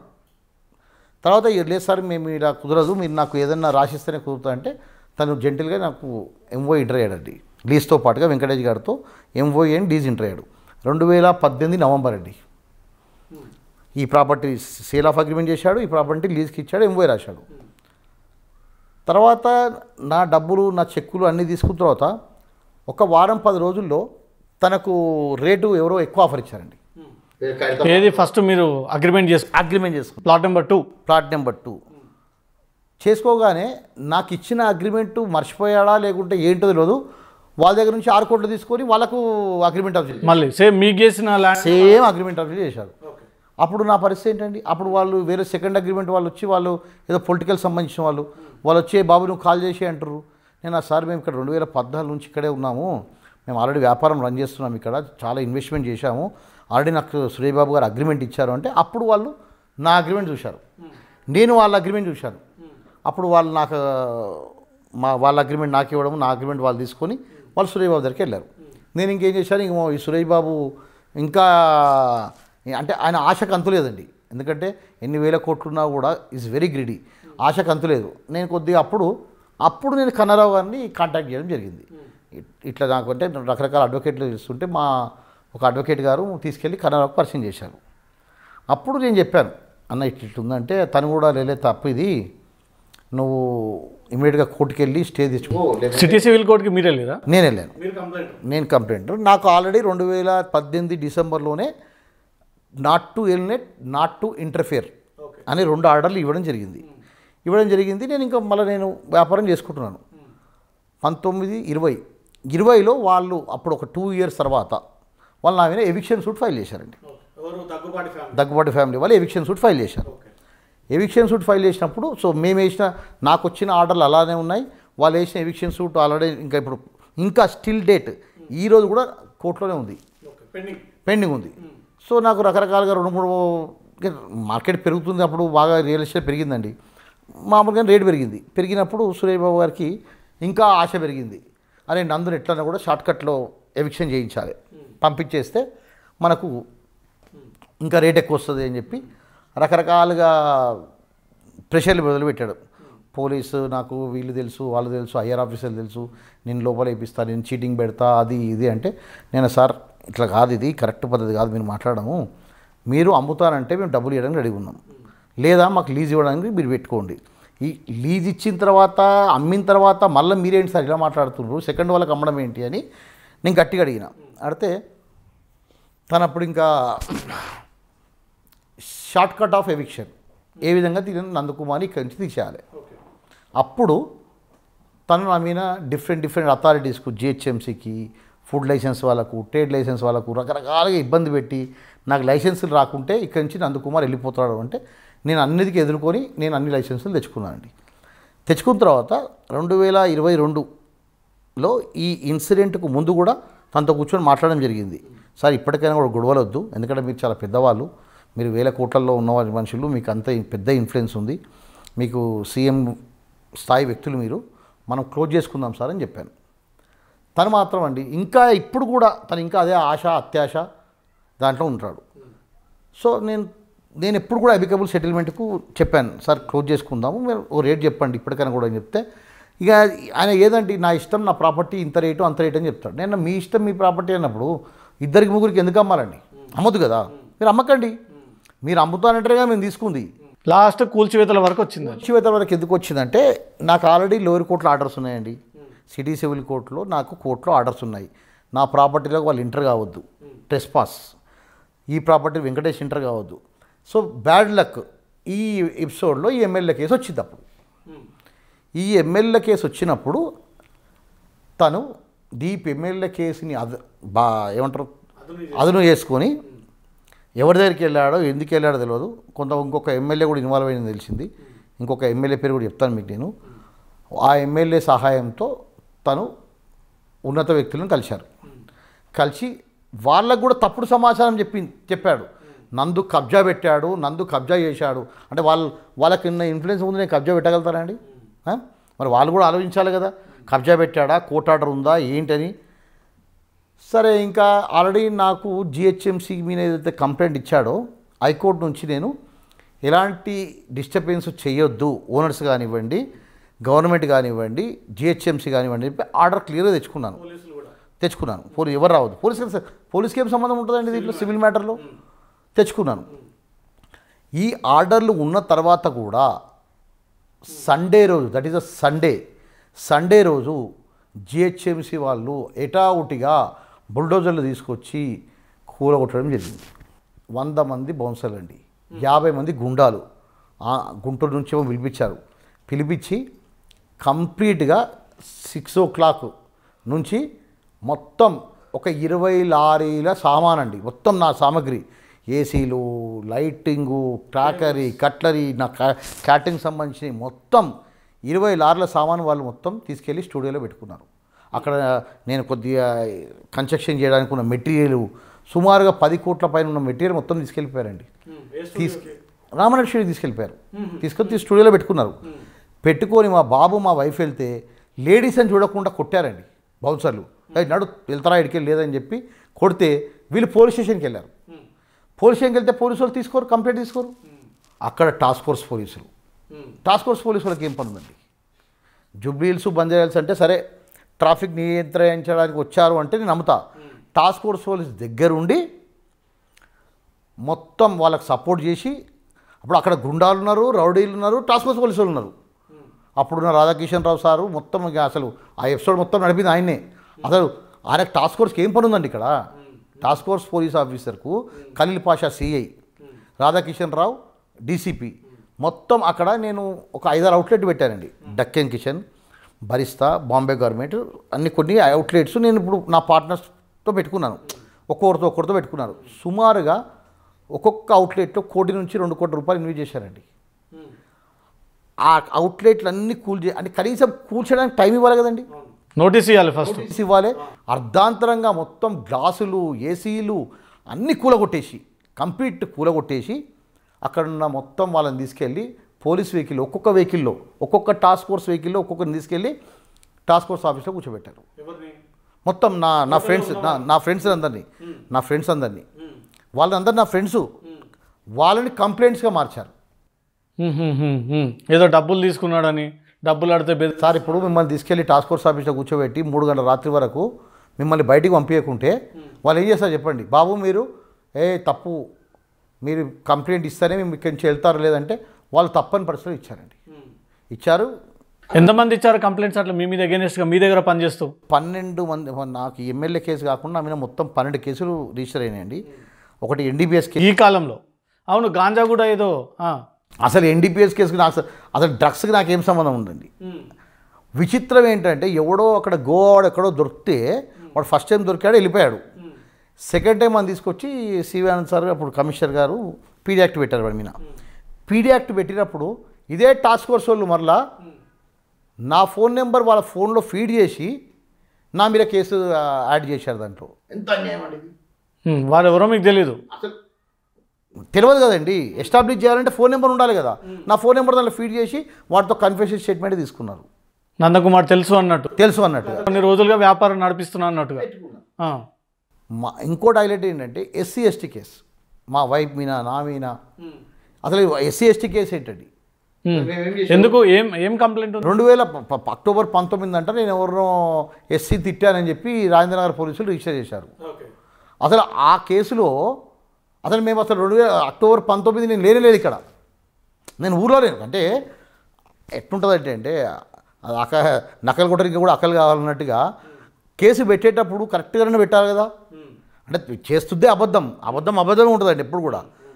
అబద్ధాన్ని నిజంగా చూపిద్దామని చూశారు. వాళ్ళని ఎవరో తీసుకొచ్చి 2012లో నాకు 12 అన్ని వివరించండి. 12 కేసులు మీరు లోపల ఉన్నాక 8 కేసులు అయితే ఇక్కడ నా హోటల్ దగ్గరనే పెట్టారండి సుమారుగా. నా ఇంటీరియర్స్ పని చేస్తాడు కదా ఆయన శ్రీనివాస్ అని, అతను పాపం ఏదో డిస్మెంటల్ అయిపోయింది కదా మెటీరియల్ తీసుకుపోదామని వస్తే అతను తీసుకెళ్ళి కేసు పెట్టారు. 5 ఏమో నా అవుట్లెట్ నా partners బరిస్తా, Deccan kitchen, gorgeous studios, స్క్రీమ్స్ and ఇంకొకటి బాంబే గవర్నమెంట్ అని, వీళ్ళు 5గురితో పెట్టించారు. అదే నందకుమార్ మాకు సబ్లీజ్ ఇచ్చాడు, మమ్మల్ని చీటింగ్ చేశాడు. సరే వాళ్ళ ఇష్టంతోనే వచ్చి మేము బిజినెస్ ఇద్దరం పార్ట్నర్షిప్ పెట్టుకున్నాం. సబ్లీజ్ ఇచ్చినప్పుడు సబ్లీజ్ ఉంటుంది కదండి. సరే ఓకే, ఇప్పుడు మీరు కేసు రిజిస్టర్ చేసే ముందు సబ్లీజ్ చూడాలి కదా, మరి కాపీ ఎక్కడ ఉన్నాయి? అంటే ఏదో విధంగా నందకుమార్ మీద అదే నందకుమార్ బయటికి రావద్దు, నందకుమార్ 1 year వరకు లోపలే ఉండాలి, పీడీ యాక్ట్ పెట్టాలంటే గ్రౌండ్ ప్రిపేర్ చేశారు. గ్రౌండ్ ప్రిపేర్ చేసి పీడీ యాక్ట్ పెడదామని రెడీ అయ్యారు. కానీ అక్కడ లీగల్ టీము వాళ్ళు ఒప్పుకోలేరని నాకు తెలిసింది. అంటే ప్రపోజల్ పంపించారు, అంతా రెడీ చేశారు లీగల్ టీం వాళ్ళు ఏమన్నారంటే అసలు నందకుమార్ మీద ఇంతవరకు నేర చరిత్ర లేదు, ఫస్ట్ కేసు ఇది ఎమ్మెల్యే కేసు, ఈయన మీద ఇప్పుడు పీడీ యాక్ట్ పెడితే ఎట్లయితుందని చెప్పి వాళ్ళు రిజెక్ట్ చేసినట్టు అది నాకు కొద్దిగా ఇన్ఫర్మేషన్ ఉంది. సో పీడీ యాక్ట్ పెట్టేదానికి కూడా రెడీ అయ్యారండి. అంటే ఎందుకు నేను ఏంటన్నా సరే ఇప్పుడు నేను ఎమ్మెల్యే కేసులో నిందితున్నా బాధితున్నా మీరు అన్నారు, ఆ తర్వాత తెలుస్తుంది.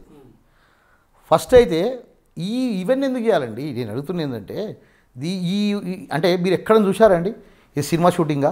సినిమాల్లో లారీ నిండా మనుషులు వస్తే చిరంజీవి గారు కట్టెతో కొట్టినట్టుగా ఇట్లా కాదు కదా. అంటే 100 మంది అండి ఒక లేడీ మీన ఒక బాబు మీన్కి డాక్యుమెంట్స్ ఏదో తీసుకొచ్చి ప్రొవైడ్ చేస్తూ ఉన్నారు. ఒక్క డాక్యుమెంట్ మొత్తం ఒక్క ఆర్డర్ ఇస్తాను నేను, ప్రతి ఒక్క కోర్టు ఆర్డర్ ఇస్తాను. వాటి ఎట్లా ఉల్లంఘించారండి? అది దాన్ని అడిగే వాళ్ళు ఎవరు లేరు. ఎందుకంటే వాళ్ళ దగ్గర డబ్బు ఉంది, వాళ్ళ దగ్గర ఇన్ఫ్లుయెన్స్ ఉంది, వాళ్ళ దగ్గర సినిమా సెలబ్రిటీలు అయితే ఏమని చేయొచ్చా అండి? సినిమా సెలబ్రిటీ అంటే వాళ్ళు అందరికీ ఆదర్శప్రాయంగా ఉండాలని నేను అంటున్నాను. వాళ్ళని చూసి అందరూ చాలామంది అభిమానులు వాళ్ళని చూసి నేర్చుకోవాలి.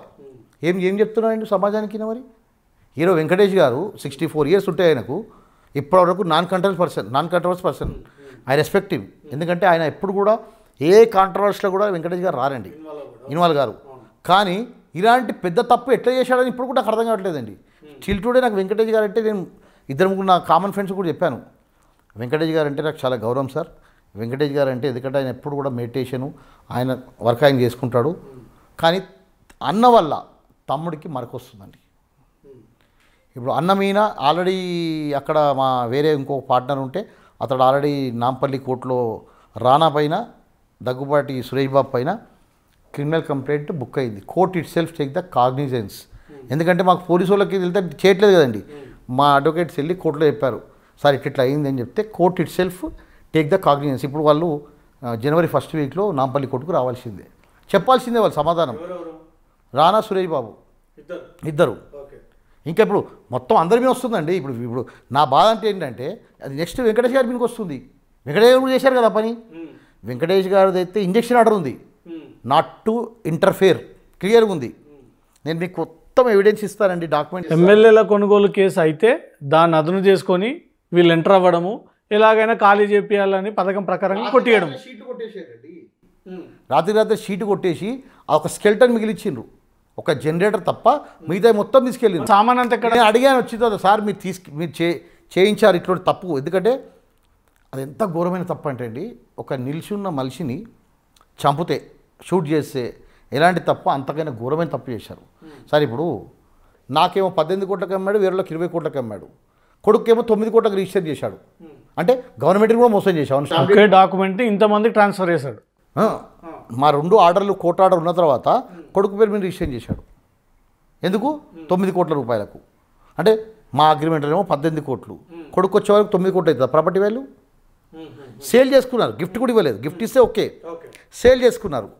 ఎందుకంటే అండి ఫిలిం నగర్ కోఆపరేటివ్ సొసైటీలో ఏ సొసైటీలో అయినా కూడా ఇదంతా గవర్నమెంటు వీళ్ళకి అప్పుడు ఒక ఆర్టిస్టుకు ఒక ప్లాట్ రూపంలో ఇచ్చారు. ఆ ప్లాటు ఒకటి కంటే ఎక్కువ ఉండొద్దు ఒక ఆర్టిస్ట్ పేరు మీద. సురేష్ బాబు గారికి, వెంకటేష్ గారికి ఇక్కడ ఒక 10 ప్రాపర్టీలు ఉన్నాయి. ఈ 10 కాదు 20 ప్రాపర్టీలు ఉంటాయి సరౌండింగ్స్లో. ఎస్పెషల్లీ ఫిలిం నగర్లోనే వాళ్ళకు ఇప్పుడు సురేష్ గెస్ట్ హౌస్ ఉందండి, అది సురేష్ బాబు గారిదే. సో అందుకే తను ఏం చేశాడంటే ఈ ప్రాపర్టీ ఎట్టైనా కూడా తొందరపడి తన కొడుకు పేరు మీద రిజిస్ట్రేషన్ చేయించాలి అనే తాపత్రయంతో కోర్టు ఆర్డర్ని బేఖతరు చేసి రిజిస్టర్ చేయించాడు. ఓకే, ఇది రెండో తప్పు అండి. మూడో తప్పు, ఈ 3 తప్పులు క్షమించవచ్చు, కానీ ఇంత పెద్ద ఘోరమైన ఇన్సిడెంట్ ఎప్పుడు చేయలేదండి, ఇంతవరకు ఎక్కడ చేయలే, ఎక్కడ చూడలేదు మనం మన తెలంగాణలో కానీ ఆంధ్రలో కానీ ఇలాంటి ఎపిసోడ్ ఎప్పుడు చూడలే. ఎందుకంటే అసలు నడుస్తున్న హోటలు 5 అవుట్లెట్స్ ఉన్న హోటల్ని రాత్రి 2-3 అవర్స్లో కూల్చేసి సామాన్ తీసుకెళ్ళడం ఏందండి, బౌన్సర్లను పెట్టేసి లేడీస్ని కొట్టడం ఏంది. నా వెహికల్ ఉంటే అక్కడ దాన్ని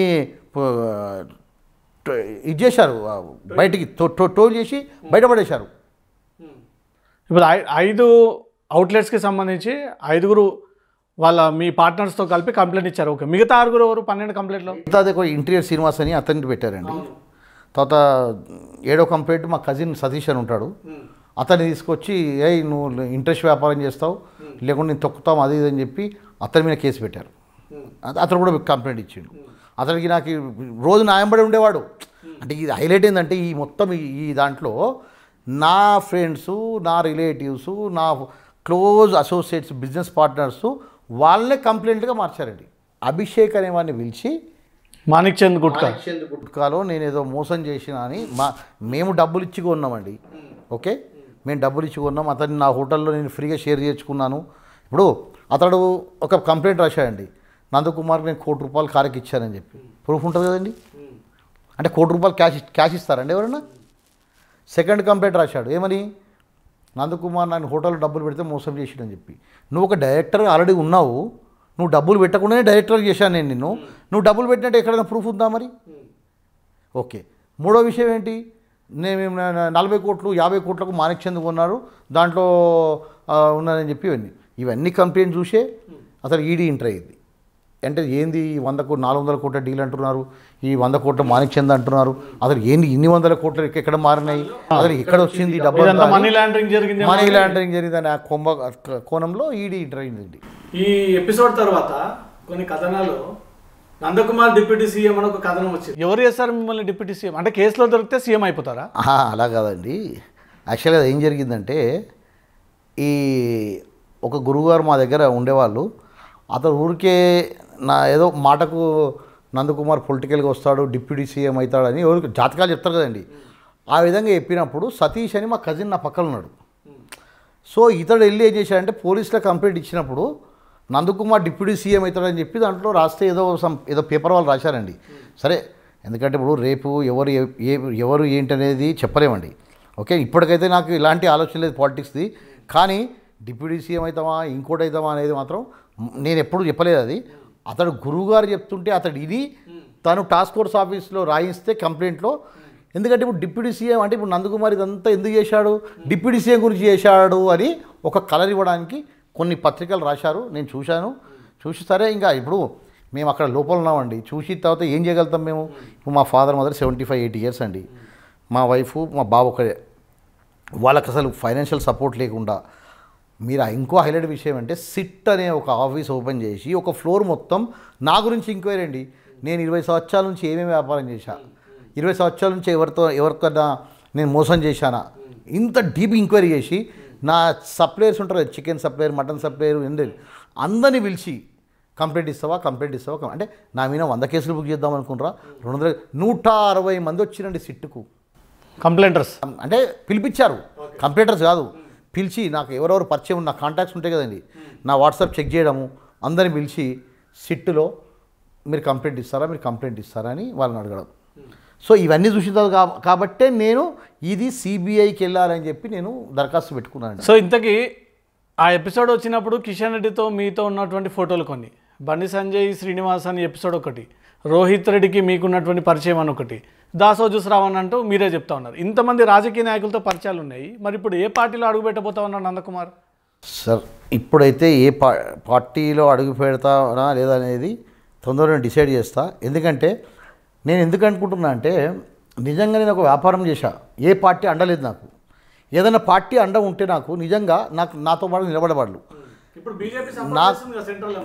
సార్ ఇప్పుడు బీజేపీ ఎక్కడ సపోర్ట్ చేసింది? నాకు బీఆర్ఎస్ సపోర్ట్ లేదు, బీజేపీ సపోర్ట్ లేదు, నాకు కాంగ్రెస్ సపోర్ట్ లేదు.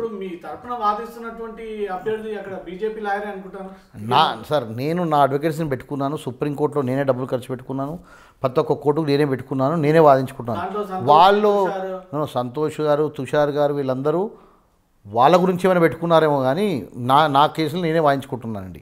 ఇప్పటికి కూడా నేను సుమారుగా ₹1,00,00,000 వరకు నేను నా షూరిటీలకు కానివ్వండి నేను పెట్టుకున్నాను. నాకు ఎవరు ఎట్లాంటి ₹1 సపోర్ట్ చేయలేదు. నేను అన్ని విధాలుగా అంటే చాలా ఘోరంగా ఫైనాన్షియల్ దెబ్బతిన్నానండి, నా వ్యాపారాలు దెబ్బతిన్నాను. ఈరోజు నా బాబుకు అతడు బీబీఏ కంప్లీట్ చేశాడు, ఎంబీఏకి జాయిన్ చేద్దామంటే డబ్బులు లేని పరిస్థితి. ఎంబీఏ జాయిన్ చేయకుండా అతను 1 ఇయర్ టైం వేస్ట్ అయిపోయింది. దీనివల్ల నాకే కాదు నా కుటుంబానికి చాలా ఘోరంగా నష్టం జరిగింది. సరే, అన్ని కోర్టు ఆర్డర్స్ ఉన్నాయి, జెన్యున్గా నేను ఆ ప్రాపర్టీ కొన్నాను, నాకు పూర్తి హక్కు ఉంది అంటున్నారు.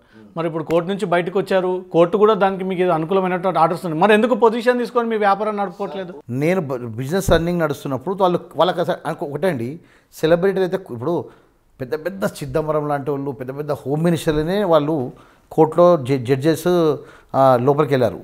వీళ్ళు వాళ్ళ ముందర ఎద్దండి అంటే సెలబ్రిటీ అయినంత మాత్రాల్లో వంశాలను పెట్టి రాత్రి సామాను బయట పడేస్తావు నువ్వు. కోర్టు అంటే మీకు లెక్కలేదా? ఇప్పుడు నేను కోర్టును గౌరవిస్తా, జ్యుడిషియల్ సిస్టమ్స్ గౌరవిస్తా. నేను ఆ రోజు కూడా అదే చెప్పాను, కోర్టు ఏ విధంగా చెప్తే ఆ విధంగా గౌరవిస్తాను. నన్ను ఏసీబీ కోర్టు నిర్దోషిగా బయటకు పంపించింది, కానీ హైకోర్టు ఒకటే విధంగా మేమేదో చిన్న ఇష్యూ అండి, ఏంటి మీరు ఎక్కడ ఈ అక్యూజ్డ్స్ ఎక్కడ ఉన్నారు, అడ్రస్ ఫర్నిష్ చేయండి అని చెప్తే మా అడ్వకేట్స్ అంతా హడావుడ్లో అడ్రస్ ఫర్నిష్ చేయలే. అడ్రస్ ఫర్నిష్ చేసి ఉంటే నాకు హైకోర్టు కూడా జ్యుడిషియల్ కస్టడీ పంపించేంత నేను నేరం చేయలేదు, ఎందుకంటే నాకు 41 CR ఇచ్చి వదిలేయాలి. కానీ అదొక చిన్న ప్రాబ్లం వల్ల నన్ను హైకోర్టు జ్యుడిషియల్ కస్టడీ లాస్ట్గా ఎమ్మెల్యేల కొనుగోలు కేసులో మీకు ఎలాంటి న్యాయం కావాలి, మీకు ఎలాంటి అన్యాయం జరిగింది? నాకేం న్యాయం కావాలంటే అసలు విషయాలు, అసలు ఎమ్మెల్యే కొనుగోలు కేసులో ఏం జరిగింది, నా హోటల్లో డిస్పెంటల్ ఎందుకు చేశారు, కోర్టు ఆర్డర్లు ఉన్న తర్వాత లోయర్ కోర్టు ఆర్డర్స్ ఉన్నాయి, హైకోర్టు ఆర్డర్స్ ఉన్నాయి, తర్వాత అన్నీ ఉన్న తర్వాత ఎందుకు ఈ కుట్ర ఇంకా ఎవరున్నారు, ఎందుకు జరిగింది ఈ కుట్ర, దగ్గుబాటి ఫ్యామిలీ ఇంతగా రెచ్చిపోవడానికి గల కారణం ఏంటి, సమగ్రమైన విచారణ జరపాలి. నేను 100% ఇప్పుడు నా గవర్నమెంట్ని కూడా కాంటాక్ట్ చేస్తాను, సెంట్రల్ గవర్నమెంట్ని కూడా ఆల్రెడీ అప్లికేషన్ పెట్టుకున్నాను.